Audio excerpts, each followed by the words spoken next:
taught a grade 7 and 8 class last year. I had the opportunity with elementary engagement to go in, and I had 3 points of contact with students where I got to promote trades before they got to high school. And so I came up with this analogy, and it's like playing Lego. Now imagine this. You get a call from your buddy Tim. Tim just got the new Star Wars Lego center, and he wants you to come over on Saturday and build it. So what's the first thing you do? Who's coming? Right? Okay, so Tim's coming, Sally's coming, and Bill's coming. Great, I'll be there. That's carpentry. I get a call from Adam. Adam says, hey, I just got a new deck that I need to build. Can you come and build it? And I'll say, who's coming? And he'll say, Sally and Bill are coming. And I say, great, I'll see you on Saturday. And we get to build something. So I'm just a kid playing with larger Legos, and that's what I get to do. That math is not important, and it's the most important. Math is everywhere in what we do. Now, having said that, it's not hard math. This is math that makes sense. This is math that my students come in and are like, I wish I was always learning this kind of math. In high school, you may learn that A plus B equals C.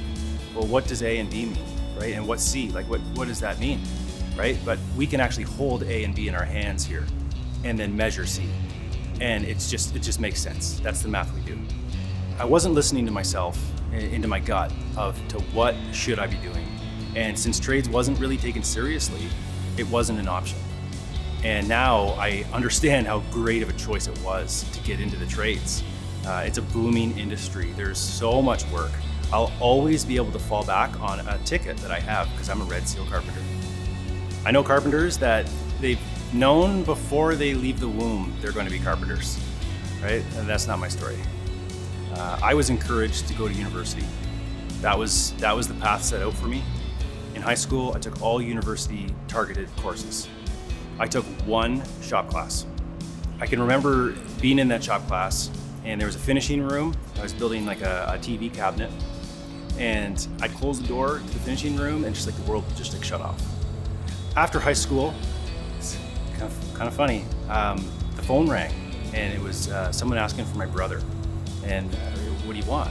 And they said, there's a job in framing. And I said, yeah, I'll take it. And so I started framing. After a week, I'd look back and be like, whoa, like we built those walls, or that floor is because we were here. And a month, look at that house now stands because of our crew. And then years go by, and now I can go into neighborhoods, and it's so rewarding. And that's when I identified, back to that one high school shop class I took, where when you get into your work and the world just shuts off, that's what I experience now. And I see the product of what I can make, and it's so rewarding. And so that's when I got hooked. Industry trained, but I went through the apprenticeship program. So I came here to Mohawk, and I did my apprenticeship through this schooling.